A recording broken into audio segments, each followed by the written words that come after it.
बिस्मिल्लाहिर्रहमानिर्रहीम। अस्सलाम वालेकुम। आपके अपने चैनल कुकिंग विद नादिरा में तमाम प्यारे व्यूवर्स को खुशामदीद और रहमत और बरकत की बहुत सारी दुआएं आपके लिए। व्यूवर्स, आज हम आपके लिए दूध से रिलेटेड एक बहुत ख़ास टिप लेकर आए हैं और उस टिप को फॉलो करते हुए हमने एक मज़ेदार सी फिर अल्टरनेट रेसिपी तैयार की है।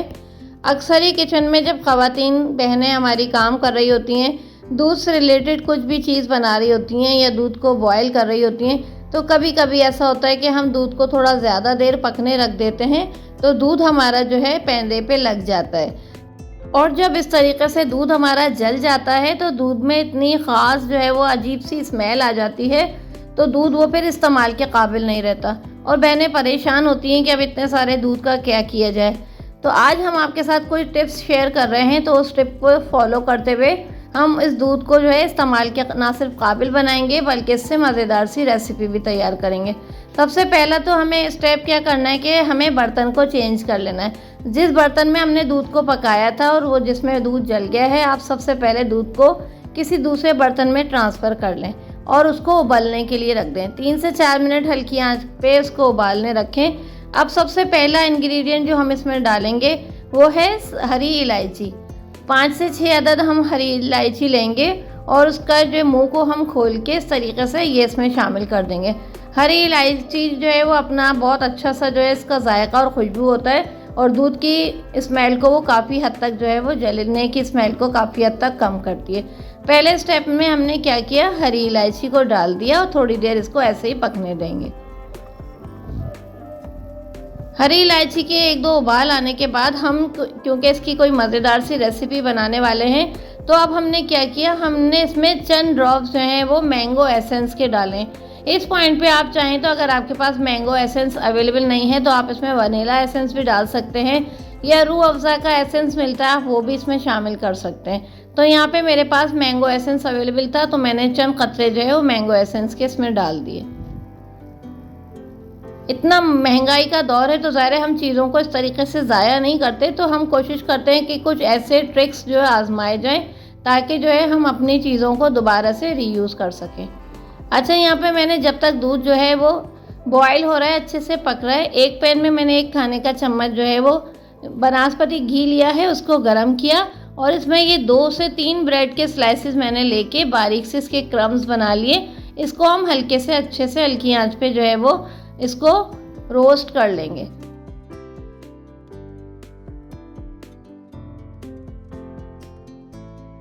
यहाँ पे देखें, इलायची के साथ दूध वो अच्छे से पक रहा है और काफ़ी हद तक जले हुए की स्मेल इससे कम हो गई है। अब यहाँ पे क्योंकि हम इससे रेसिपी तैयार कर रहे हैं तो हमने यहाँ पे जो ब्रेड क्रम्ब को हमने ड्राई रोस्ट कर लिया था वो हमने इसमें शामिल कर दिया। अब हम क्या करेंगे, दूध को अच्छे से पकाएंगे ताकि जितना भी हमने ब्रेड क्रम्ब इसमें डाला है वो उसके साथ अच्छे से पक जाए। दूध को अगर आप चाय या पीने के लिए इस्तेमाल करना चाहते हैं तो आप इसी तरीके से इलायची और मैंगो एसेंस डालने के बाद पकाएं। काफ़ी हद तक इसकी स्मेल कम हो जाएगी तो फिर आप उसको इस्तेमाल में ले सकते हैं। हम क्योंकि इससे मज़ेदार सी खोए वाली खीर बना रहे हैं तो इसलिए हमने इसमें वो ब्रेड क्रम्ब डाले हैं रोस्ट करके और साथ में हमने इसमें 2 कप चीनी शामिल की है। तकरीबन ये दूध 2.5 किलो के करीब है, तो हमने इसमें 2 प्याली वो इसमें चीनी शामिल की है और इसको अच्छे से हम पका रहे हैं। थोड़ा अच्छा सा गाढ़ा होने तक हम इसे पकाएंगे। अच्छा, जितनी देर में ये पकेगा, यहाँ पे हम वो इसमें थोड़ा सा शामिल करेंगे जायफल का पाउडर। या तो चाहे एक बिल्कुल नन्हा सा टुकड़ा जायफल का लेके वो आप डाल दें या बिल्कुल पिंच के बराबर पिंच ऑफ आप ले लें नटमेग और वो उसका चूरा करके बिल्कुल बारीक सा वो आप इसमें शामिल कर दें। तमाम अज्जा को शामिल करके दूध को अब हम हल्की आंच पे पकाएंगे और कोशिश करेंगे कि थोड़ी थोड़ी देर में हम इसको चलाते रहें, क्योंकि अगर दोबारा से हम इसको ऐसे ही छोड़ देंगे तो नीचे पैंदे पे ये जो ब्रेड हमने डाली है वो चिपकती रहेगी, वो लगेगी और वैसे ही दूध की हमें मज़ीद स्मेल को ख़त्म करना है। तो आप भी इस तरीके से इस तरह रेसिपी को बना सकते हैं।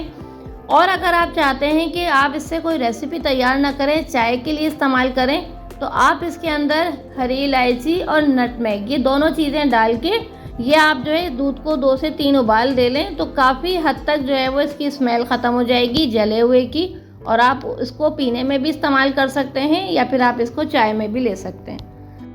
खूब अच्छे से देखें हमारी खीर जो है वो पक रही है। अब हम क्या करेंगे, एक हद तक गाढ़ा होने तक हम इसे कंटिन्यू पकाएंगे और कंटिन्यू हम इसको चलाते रहेंगे ताकि जितने भी बबल्स बन रहे हैं अच्छे से जो है ये पकते रहें और नीचे से बिल्कुल भी अब ये लगे नहीं। बहुत अच्छी रेसिपी है, आप ज़रूर ट्राई कीजिएगा। और घर में अक्सर ही कभी ना कभी कुछ ना कुछ ऐसे मामलात हो जाते हैं, तो ये बहुत अच्छी ट्रिक है। अगर आप इस ट्रिक को फॉलो करेंगे तो आप भी जो है वो दूध को ज़ाया होने से बचा सकते हैं। तो यहाँ माशाल्लाह से खीर हमारी बहुत ही अच्छे तरीक़े से बनके तैयार हो गई है और 99% जो है इसकी स्मेल जो है वो ख़त्म हो चुकी है। कोई भी चीज़ जाहिर सी बात है 100% तो हो नहीं सकती, क्योंकि जो नेचुरल चीज़ होती है वो नेचुरल होती है, लेकिन 90% हमने कोशिश की है कि इसकी स्मेल जो है वो अच्छे से ख़त्म हो जाए और हमारी चीज़ जो है वो ज़ाया ना हो। तो ये देखिए बहुत ही ज़बरदस्त सी हमारी खीर बन के तैयार हुई है। हम इसको डिश में निकालते हैं और सर्व करते हैं।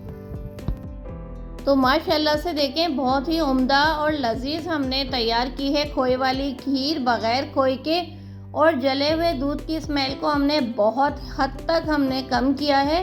तो मुझे उम्मीद है मेरे प्यारे व्यूवर्स जो हैं इस ट्रिक को फॉलो करते हुए आप भी कुछ ना कुछ रेसिपीज़ ऐसी बनाएंगे। अगर आपके साथ भी ऐसे मामलात हो जाते हैं कि दूध जो है अच्छी क्वांटिटी में मौजूद है और वो जल गया है, उसमें स्मेल आ गई है, तो प्यारे व्यूवर्स अगर आपको आज की ये मिल्क से रिलेटेड ट्रिक अच्छी लगी हो, रेसिपी अच्छी लगी हो, तो वीडियो को लाइक ज़रूर कीजिएगा और चैनल पर नए हैं तो सब्सक्राइब करके बेल आइकन को प्रेस कर दीजिए। ज़्यादा से ज़्यादा इस वीडियो को शेयर कीजिए ताकि बहुत से लोग फ़ायदा उठाएं। हम मिलेंगे नेक्स्ट टाइम अच्छी अच्छी वीडियोस के साथ। इजाज़त दीजिए, अल्लाह हाफिज़।